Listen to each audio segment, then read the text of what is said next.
Hello everyone and welcome back to another video from Apps Academy. In this video, we're going to discuss about adding a gift card onto your Paxful account. So let's get started right away. First of all, open up the Paxful application on your device and proceed with logging in using your credentials or your biometrics.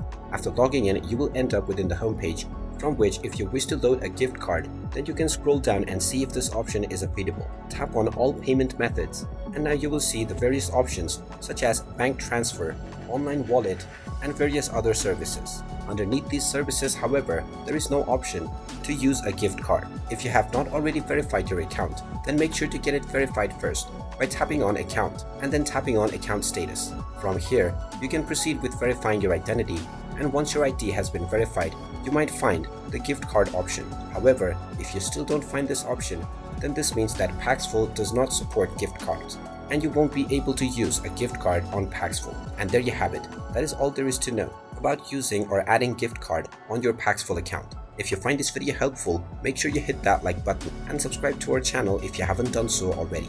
Also ring that notification bell to never miss another update from us. Thank you for watching and I will see you again in the next video.